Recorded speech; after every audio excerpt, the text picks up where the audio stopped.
Thank you. Our U.S. Marines still serving our country and making sure everyone sits down.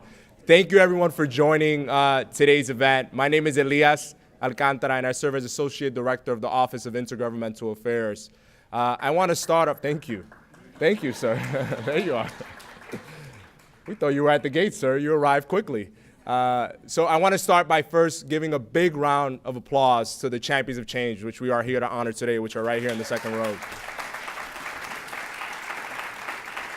And a few quick housekeeping rules. There will be interns on our great interns walking around South Court Auditorium. If anybody needs to use the restroom or step outside for a minute, feel free to check in with them over on this side. We ask that folks not exit on this side. And then the second thing is make sure to tweet, Snapchat, Facebook, and all of the above using hashtag WHChamps, hashtag criminal justice reform, and hashtag fair chance pledge today. Without further ado, I want to get the program started by introducing one of the president's most senior advisors to the president, Valerie Jarrett, who also happens to be my boss. Valerie?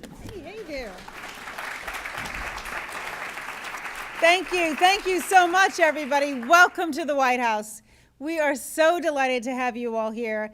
Champions of Change events are our favorite here because it gives us a chance to honor ordinary people who are just doing extraordinary things all across our country. And you're here right in the middle of Reentry Week, and it's a perfect time to honor you. But I want to take a step back for a second and talk more broadly about criminal justice reform. So the president is absolutely committed to reforming our system, and he looks at it broadly. He looks at it in terms of what we do in our communities to ensure that people don't get caught up in the system to begin with.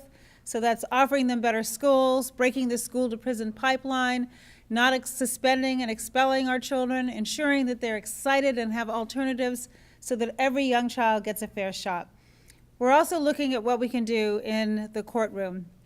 Right now, Congress is considering legislation on a bipartisan basis. That's breaking news in this town. Breaking news. Yes, you can laugh. I laugh all the time. But it's because people from across the aisle, from all ideologies, understand that we cannot continue to spend $80 billion on our criminal justice system. We cannot incarcerate 2.2 million people. There's 70 million Americans who have some sort of criminal record. It is unsustainable. We only have 5% of the world's population, yet we have 25% of the world's prisoners. And when you start to hear the stories of the people who are young and make mistakes, as the president heard when he was out at El Reno Penitentiary, the first president to visit a federal penitentiary, you have to say to yourself, young people mess up. They deserve a second chance. Just yesterday, I was at a juvenile detention center here in DC, and I met with a group of about 20 girls who are 12, 13, 14, and they're being held in detention awaiting trial because they're determined to be too dangerous to go back to their families. And they're kids.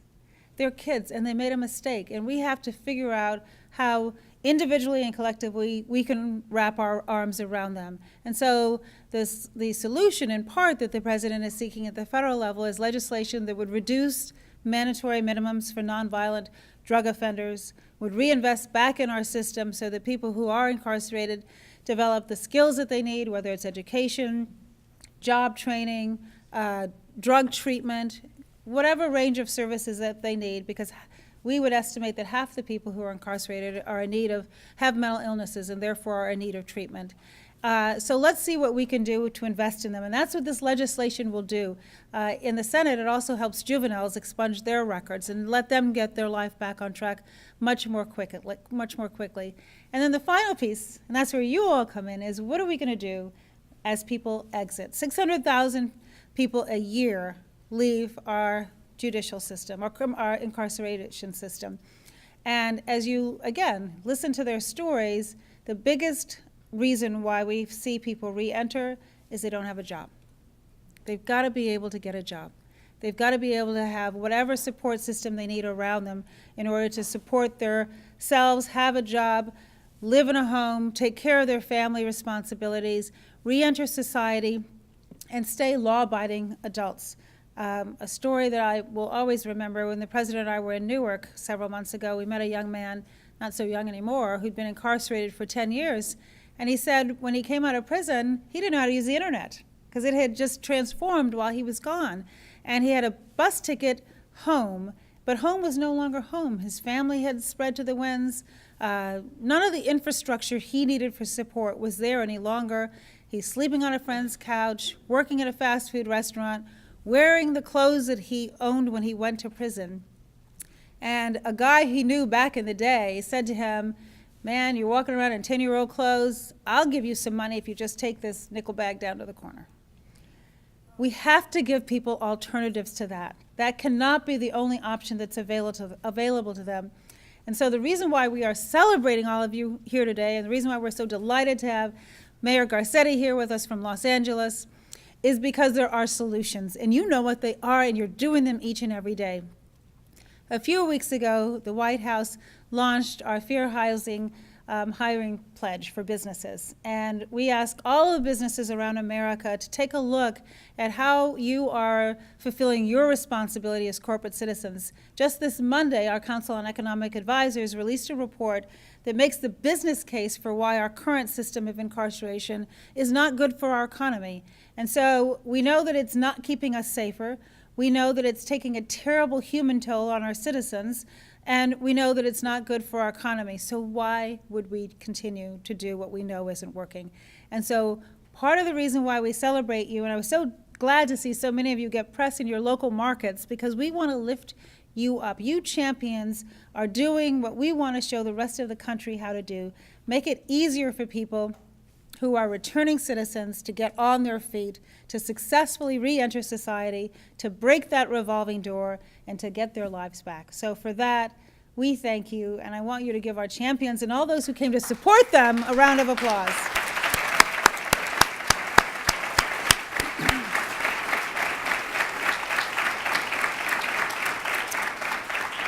Now, none of our work that we're doing around criminal justice would be possible unless we had an outstanding leader of the Justice Department, someone who puts the J back in justice, who understands our responsibility to our fellow citizens, who's willing to get out of the office and travel around the country, just as she did this week visiting a prison in Philadelphia. She and her deputy, Sally, stand up and wave. You're going to see Sally later, but Sally Yates is here, Deputy Attorney General. Also just returned from Texas visiting a women's penitentiary. And so we want to celebrate them and honor them, and I'm just delighted that in order to truly do honor to our champions, we are so fortunate to have the Attorney General here with us today. So please join me in welcoming Loretta Lynch.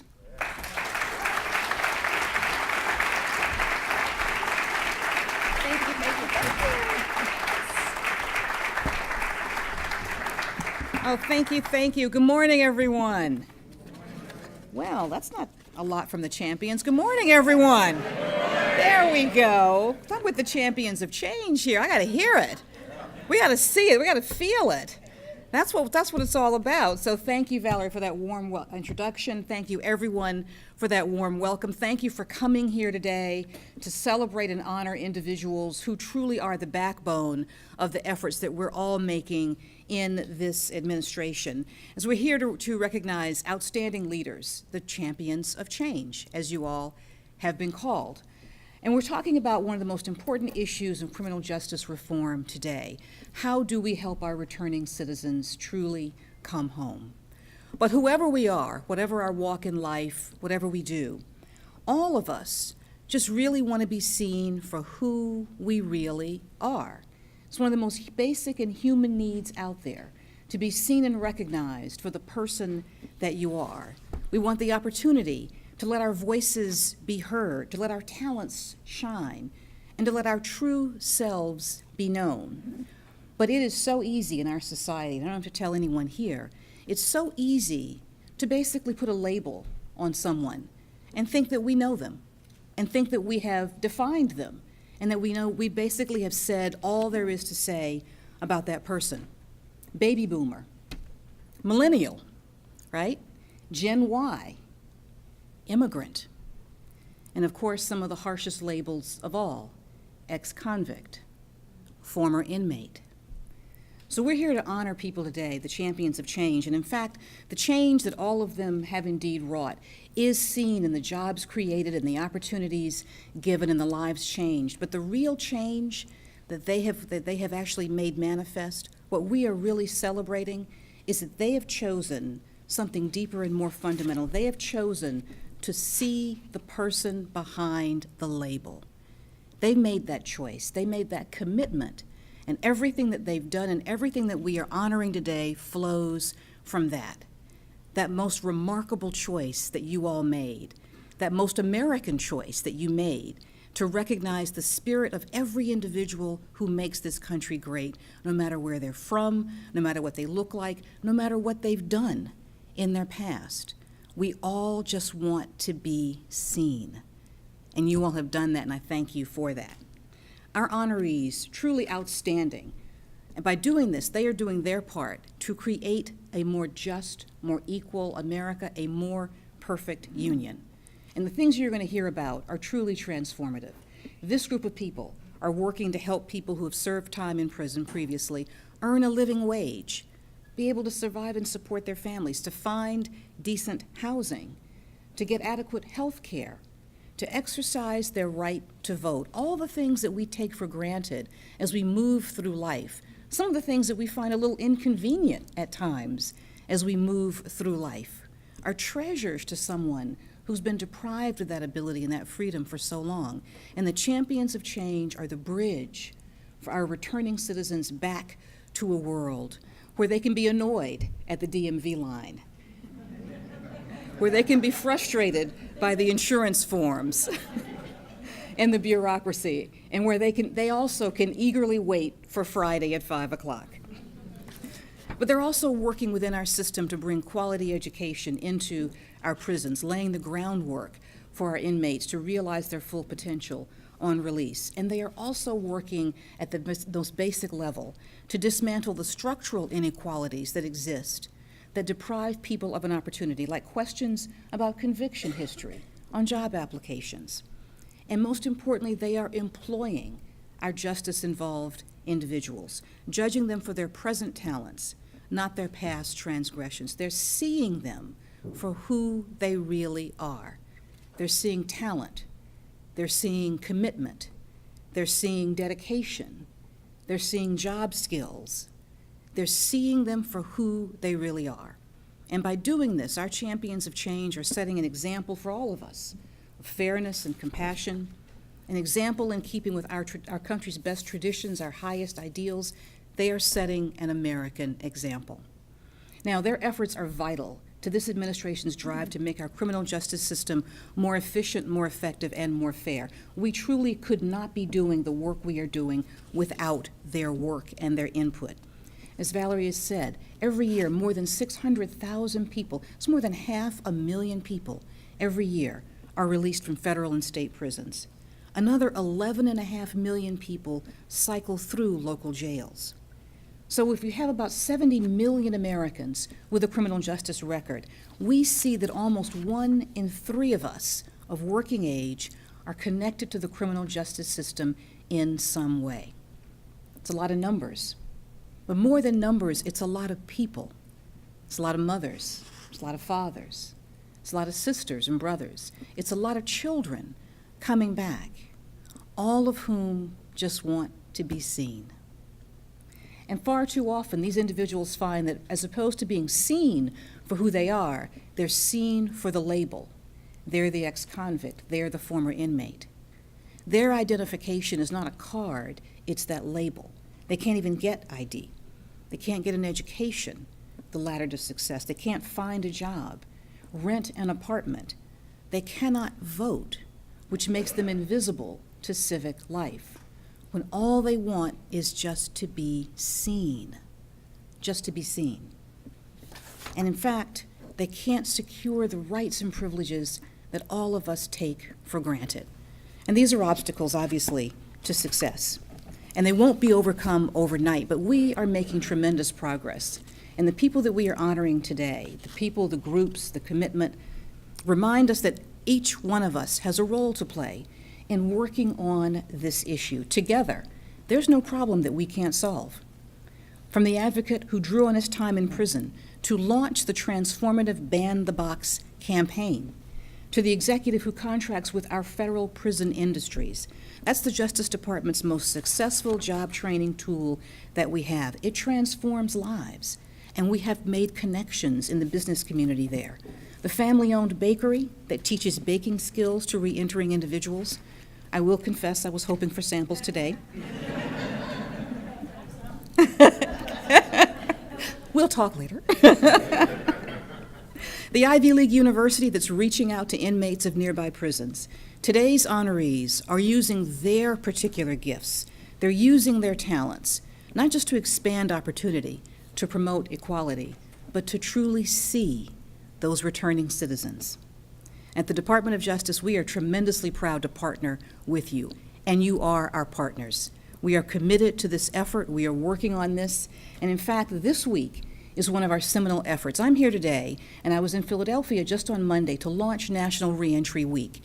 It's a time when we're drawing together to highlight all the programs that are going on across this country to raise awareness about the urgency of reentry issues.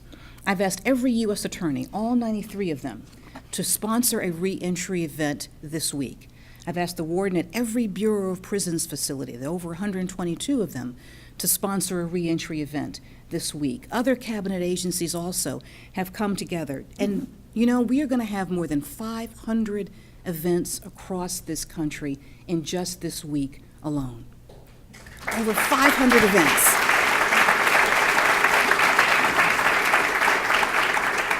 Now, a lot of these were things that my U.S. attorneys and wardens were already doing and will continue to do. But by highlighting it, by pulling it together in this week, we want the world to see what we can do when we truly see people, when we truly see our returning citizens.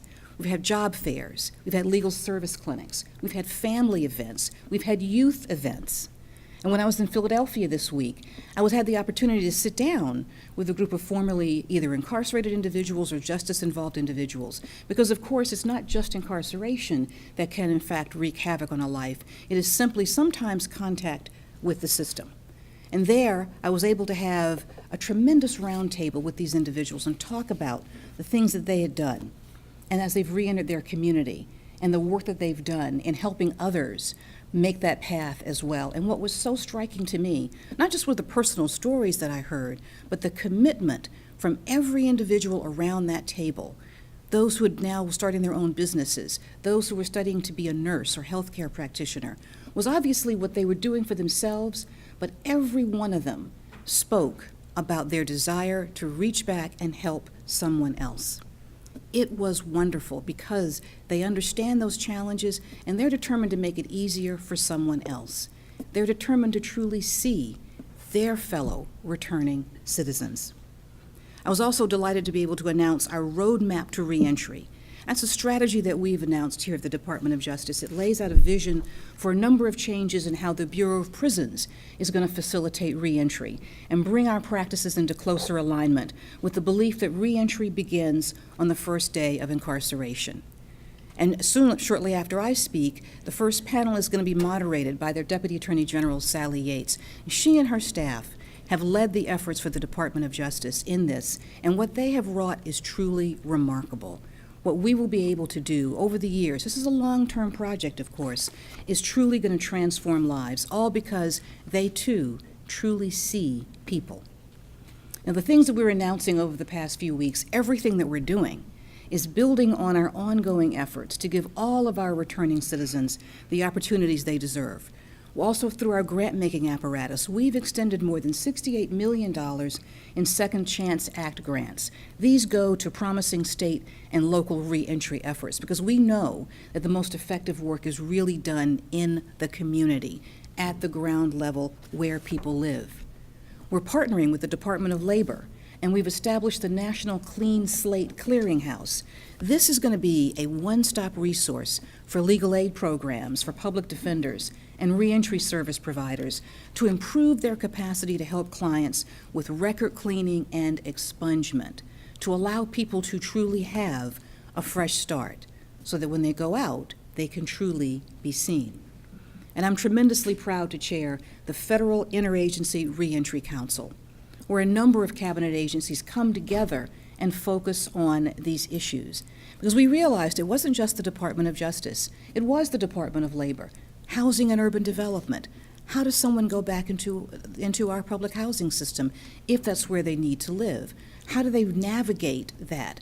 Health and Human Services, how do they obtain health care? All the different things that are barriers in life, we realize we're not just tied to justice. The Federal Interagency Reentry Council has been, frankly, an outstanding group. And we're working with agencies throughout the administration to develop these comprehensive strategies to address the wide range of issues that come with reintegration, that come when someone needs to come home. The issues of homelessness, the issues of mental health care, education, dealing with the scourge of poverty and its impact on returning citizens and families alike.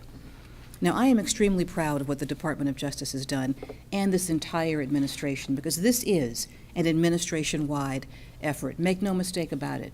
This administration is committed to giving our returning citizens the skills and the opportunities and the true second chance that every American deserves. But all of us here in Washington, certainly all of us here in this building, know that change cannot come exclusively from the top. We have great ideas here in Washington, most of the time. Well, we do. But change also has to swell from the ground up, because that's where the better ideas are. That's where people who've lived these issues are. That's where people who've fought these issues for years exist. And that's where the solutions are often found. And that's why I am so proud of all of you. I am so inspired by all of you and the contributions that you have made to this effort. Because you are the ones who have stood up when others would not, for people that sometimes society wants to forget. You are the ones who've spoken out when people don't want to hear what you have to say about the needs of returning citizens, about the humanity of returning citizens, when others would rather you be silent. And you are the ones who have reached out a hand to people who need it the most. You have done what we all want to do. You embody the best of our country and the best of what we stand for as a people. And so I want to thank all of you. Thank you for coming here today to honor this group, and thank you for coming here to participate in this ongoing conversation, because they're not going to stop today. I can tell you that, and neither will we. This work will continue. And I want to thank all of you in this room for being committed to this work, but in particular to our champions of change. Thank you for the work, the dedication. Thank you for looking at our returning mothers and fathers, our returning sisters and brothers, our returning children, and thank you for truly seeing them. Thank you so much.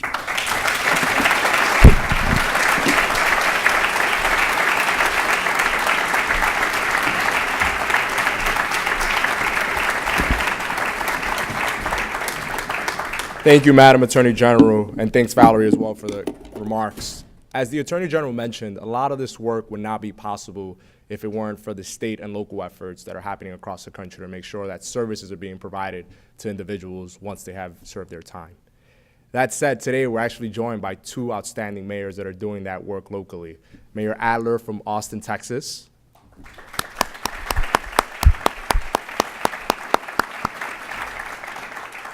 And Mayor Garcetti from Los Angeles, California.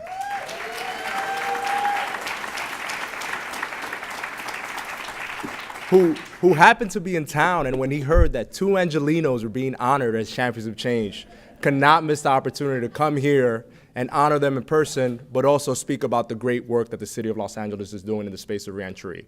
Without further ado, I would love to introduce Mayor Eric Garcetti to speak a little bit about his reentry efforts in the city of Los Angeles and introduce the first panel. Mayor Garcetti. Thanks, sir.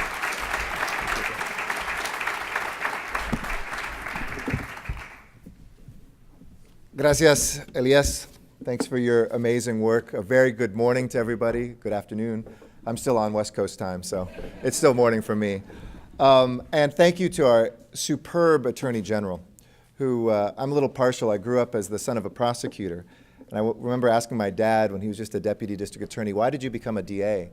He said, I was all set to become a public defender until a district attorney told me, you know, as a prosecutor, you think that we just prosecute people and put people away. But you actually get to do both sides of the issue. You get to, yes, sometimes protect people from criminals, to be able to go out there and to say we're going to have safe streets. But you also get to intervene in people's lives and sometimes divert them or not charge people at all. You actually have the power to take the law and interpret it and make sure that it is used for justice. And our Attorney General is doing just that. She's keeping us safe on our streets and for our national security. But the heart of what she talked about and who she is something that distinguishes her. I want to pick up where she left off because, you know, I gave my State of the City address. I'm Sir Mayor Adler, who I'm so pleased to see, and a dear friend and somebody who is doing extraordinary work in Texas, gives every year. And I devoted a large portion of it to the people of my city. And one of the things I said is there's no such thing, just as the Attorney General is saying, as homeless people, as addicts, as ex-felons, as illegal immigrants. We have to change our language and talk about people who are addicted to drugs, people who are homeless, people who have served time. So we get back to who we are first and foremost. We are human beings with dignity, human beings with dreams, human beings who have challenges and who need a helping hand to overcome those darkest moments that we face. I talked in my State of the City about a man named David Andrade, who, and I love our Secretary of Labor has a line that I quoted, that he says, you know, we talk about second chances. So many young men and women who we work with, we find out really never had a first chance. And David Andrade was one of these young men who grew up in East Los Angeles, got involved with gangs in Boyle Heights, an area just east of downtown. And he committed a crime for which he served a decade in prison. When he came out, he wanted to turn his life around. But he'd never held a job in his entire life. And every job that he sought after, he was turned away from. Till he found an organization called Homeboy Industries. Some of you may know Father Greg Boyle, a famous priest in Los Angeles whose saying is nothing, he says nothing stops a bullet like a job. And they gave him a second chance, or a first chance in this case. And he started cleaning toilets and washing floors, and he never missed a single day.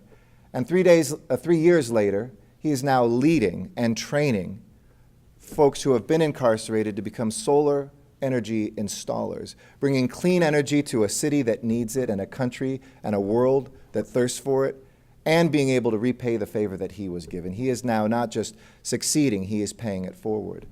Each one of the stories that we hear here today are the ones of fellow Americans. And for me, I'm so proud that two Angelinos are being honored.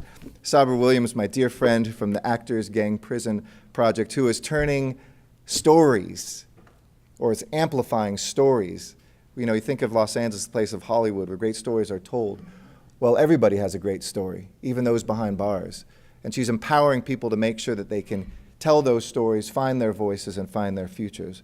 Roby Soy as well, from the Executive Clemency Initiative. We're so proud of the work that you have done. And in Los Angeles, we're trying to make sure that we're not just waiting for Washington to do our work. For the first time since the great Mayor Tom Bradley was mayor of my city, I stood up an office of reentry in my mayor's office. And we held a rally in my first few months in office to join the national campaign to ban the box, to say we would lead first in the city of Los Angeles and get rid of that box that asks you about your past before we even hear about what your dreams are for the future. It's there that we're taking money from the Department of Labor to launch LA Rise, an initiative that focuses on those who've been formerly incarcerated, to find jobs and to find dreams for them as well. We have to tear down these barriers in our cities and across our country that bring down our economy, that take these dreams that people have and crush them.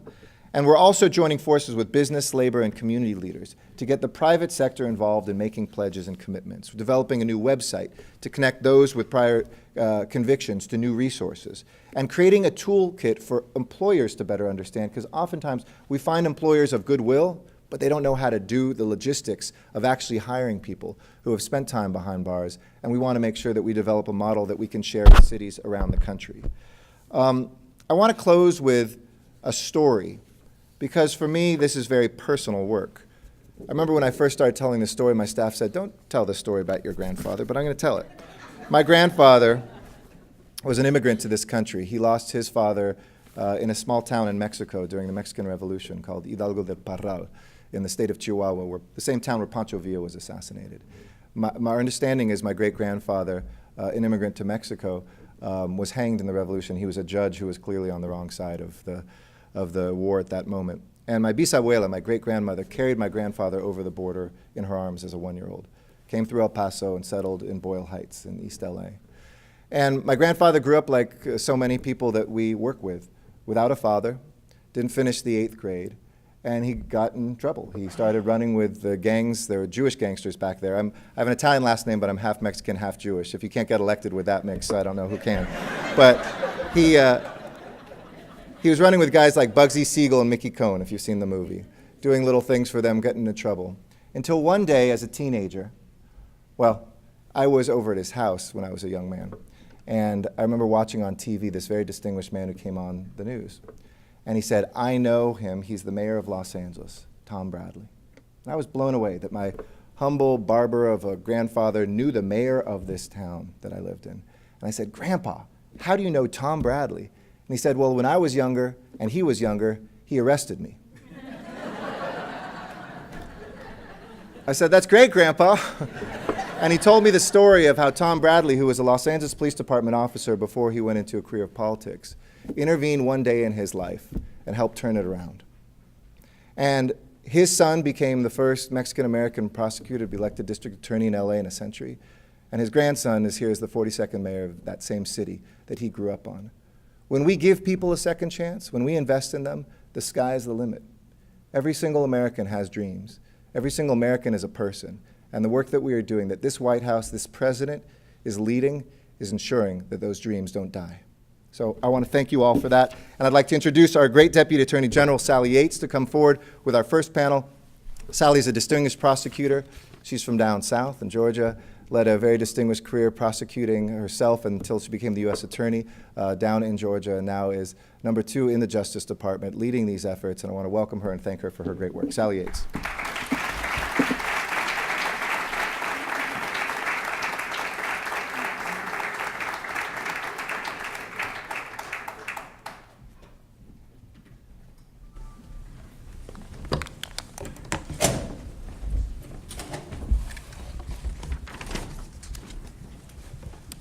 Good afternoon, everyone. Good afternoon. Now, I'm not going to critique your good afternoon. That was just fine with me. I have the real privilege this afternoon of being able to moderate a panel of some of our champions of change. And so I view my job here today as pretty much to introduce them and then get out of the way, because they have done truly extraordinary work. You know, a lot of us will see problems in our society. We'll see things that need to be done, and we'll say, "God, you know, that's a heck of a problem. Somebody should do something about that." Well, you're looking right now at a table full of people who saw a problem and are doing something about it. They didn't just say that's up to government or that's up to somebody else. They saw a need and they've been working to fill it. And they've been doing it in very unique and creative ways. And so let me introduce them to you. First, Samantha Gallardo, who is the Executive Vice President of the California Marketing Group. And for over 20 years, her organization has developed a workplace culture that welcomes people, all people, and gives them all a fair chance to prove themselves. For over 10 years, her company has trained and hired federal inmates for teleservicing work through the federal prisons industries that you heard the AG talk about just a moment ago. They currently employ over 300 federal inmates. And I had the pleasure yesterday when I was in Bryan, Texas, at the Women's Correctional Institute there, to be able to meet some of the inmates who were working in this. And I can't tell you how excited they were, Samantha, that you were being recognized here today, and work that they have described as just transformational for them. To date, over 100 formerly incarcerated individuals have been hired by the company, and Samantha has developed more than 1,000 job opportunities for formerly incarcerated individuals through partnerships and business relationships. Next, I'd like to introduce to you Tina Nadeau. Tina is the Executive Director for the Texas Offenders Reentry Initiative, a prisoner reentry program at the Potter's House Church in Dallas, Texas. For over 10 years, her organization has served over 10,000 returning citizens and their families through a 12-month intensive management program.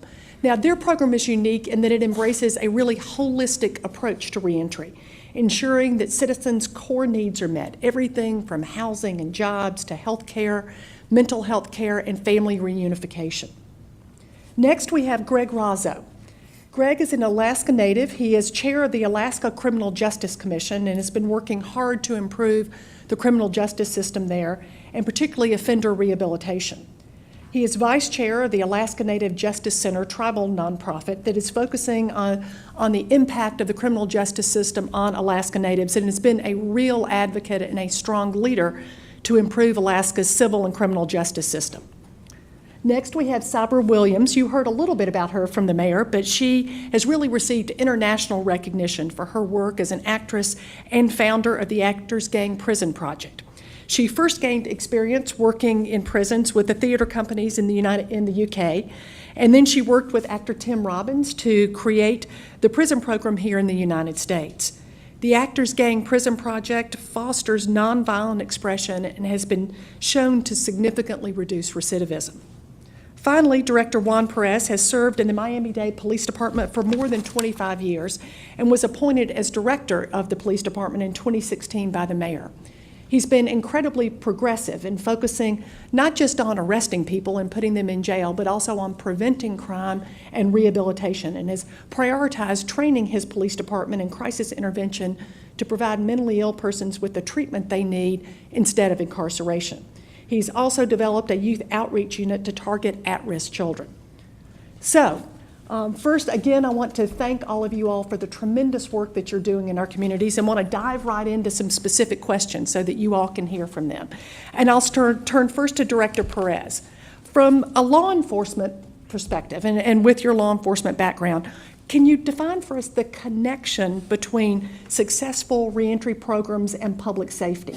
Why is it so important that we're having this conversation right now? Well, obviously, for us in public safety, our number one goal is reducing crime, keeping our citizens safe, our community safe. But this conversation about reentry is important to law enforcement, and especially from my perspective and from Miami-Dade County perspective. It's a priority, really, not only to the reentry. It's important for us because we have so many efforts locally to prevent individuals from going into jail, and our department has changed its focus to reducing the population in the jails, not only with dealing with mental illness, training our officers to be able to identify individuals with mental illness so that they don't take them to jail. So it's, instead of sentencing, it's treatment. So we've been very successful with those programs. With our juvenile population, Miami-Dade County has been at the forefront of civil citation programs since 2007, where over 17,000 juveniles have been diverted from entering the criminal justice system, giving the juveniles programs instead of a criminal record, so that they don't, so we break that that school to prison pipeline, and that's where our efforts has been as a community. So we have a very robust boot camp program that our jails run. So it's really a holistic approach for the entire county. So for us not to have a strong reentry program for those individuals that do enter the jail system really hinders our abilities. And we've had many successes, and these are the successes. You mentioned the youth outreach unit. We're initiating that now because 85% of the kids that enter the criminal justice system in Miami-Dade County receive programming, and it only has a 3% recidivism rate, which is outstanding.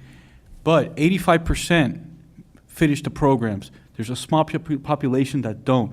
So instead of your typical community policing, what we're doing in our agency, what we did is we sat down with all of our partners and collaborated together. So what we're doing is we're not going to be doing community policing in cases now. We're going to be doing home-based policing, where those children that are at risk that have entered the criminal justice system, we're going to assign them to police officers to be mentors out of that house so that we can identify what services they need, some of the evidence-based success programs that we have in Miami-Dade County, and bring them to the homes of those kids to even prevent us from having to have a discussion about reentry.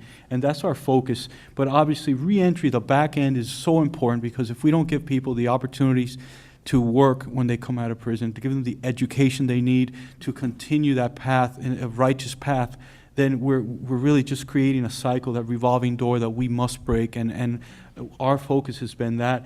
We've changed the way we do policing. We're strategic now, because we know that the unintended consequences of what we were doing for many years, and we realized the impact if we're working out of a drug hole and we continue to arrest people out of that same drug hole year after year after year. And I've been on for 25 years, and 25 years later, I go back to that same drug hole and I can make another arrest.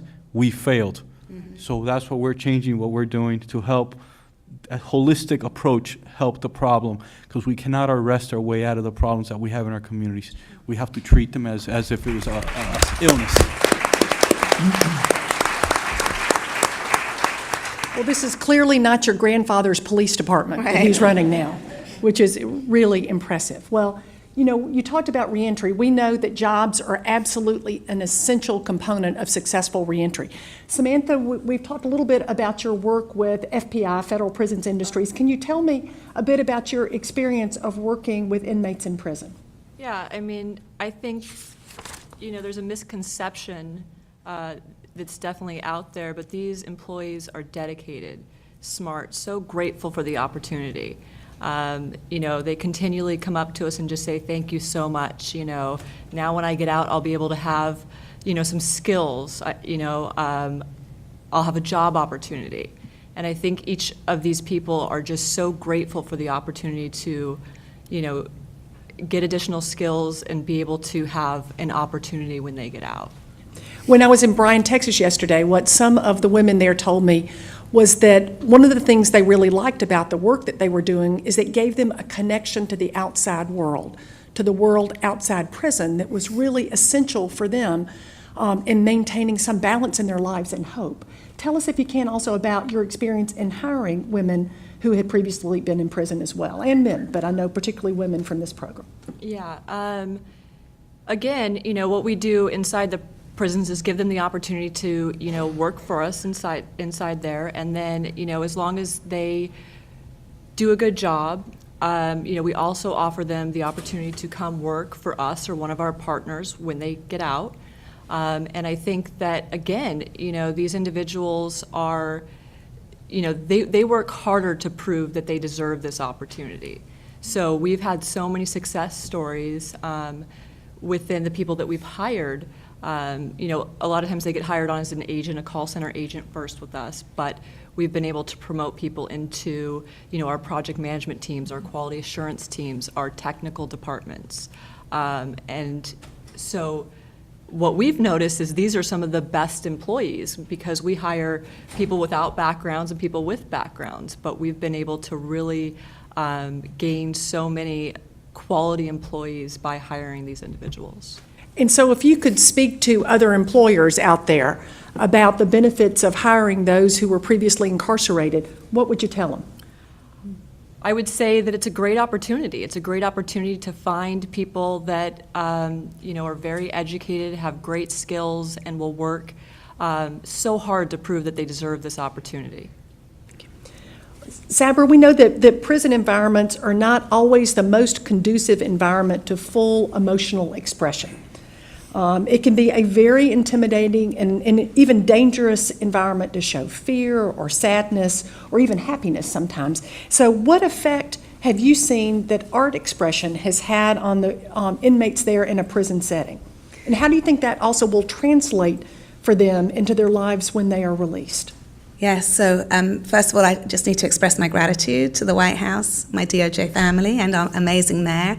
And just to say I'm one person, but actually I'm more than 600 people who are silenced right now behind bars, and people who've supported us over the years.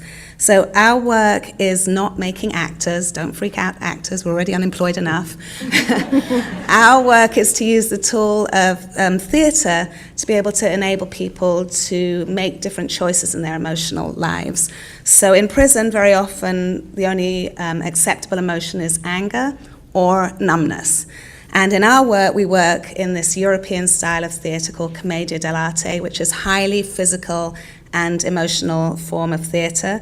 And we work in only 4 emotional states: happy, angry, sad, or afraid, the 4 basic human emotions. And when we go into prison, we are working with people on all levels, maximum to level 2, all over the state of California, and we are just really bringing them this approach where they play characters, so they're in a safe space. I've worked with some people for 10 years. I don't know anything about their lives. Just a human being meeting a human being in this safe space of playing these characters, and then they get to sieve their trauma and their emotional issues through these characters.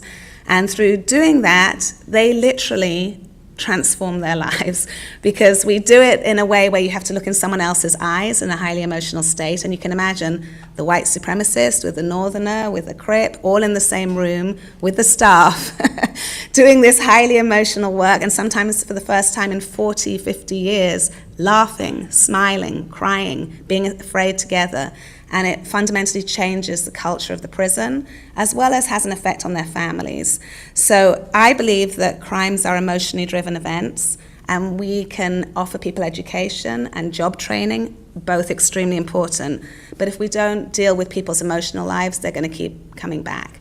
So it works in prison. We have an 89% drop in in-prison infractions for people who do our program. And when they come out, finally, after years of people asking us, of our students asking, we have a reentry program. So they have an off-ramp at the time when they need it the most, the biggest emotional changes. You can imagine if you've been down for 40 years, and not only do you not know the internet, you haven't seen your children, you have no idea how to get a job. It's a lot of emotional turmoil. So we've found that we have a very, very low recidivism rate, and that people are able to use these tools when they go home. So, I hope that answers your question. Thank you. Well, Tina, I know that your organization takes a very holistic approach to reentry and looks at the full wraparound services. Can you talk a little bit about the importance of the holistic approach and the role that faith-based organizations can play in the reentry world? Sure, absolutely. Our prisoner reentry program came out of our church. So our church had a prison ministry program, and the prison ministry went behind the walls, and they offered this message of hope. Well, a lot of the inmates that were released back to Dallas County, assuming that our pastor, Bishop Jakes, had created a transitional living environment called the Potter's House, which is the name of our church. And so we had a lot of people inundating our homeless shelters. And so when our bishop kind of saw this need, he said, we have to do something about this. And we have about a 30,000 member church, so it's pretty large. And so there were all kinds of professionals that were sitting in our congregation, and he called them to the table and said, what can we do to get our hands around the problem? So we had teachers and attorneys and judges and counselors and healthcare workers. And so as we strategized, we figured we have these volunteers and these faith-based professional people in our church that could help guide this conversation around what we could do once they were released. And so that's how we created the TORI program, the Texas Offenders Reentry Initiative. And in the last 11 years, we've been able to serve over 10,000 that are returning back to Texas. And I think that's been really great. And we've seen a very low recidivism rate of about 11%. I think the national rate is about 52%. So I think we've been doing a really great job in that area to provide holistic services. One of the things I just wanted to share from a personal level, my husband is here, he's a criminal defense attorney, and I'm a social worker by trade. And he oftentimes reminds me that I'm not for profit, he's for profit, but I use him quite a bit to help us navigate the legal system. Because oftentimes we see that our clients, when they get in front of a judge, especially in things like housing, or when they were incarcerated, they have children that then end up in the state custody. And so we have to get in front of the judge, and then the judge is saying, well, do you have a stable living or a stable living environment? And of course they don't, because no one will rent to them.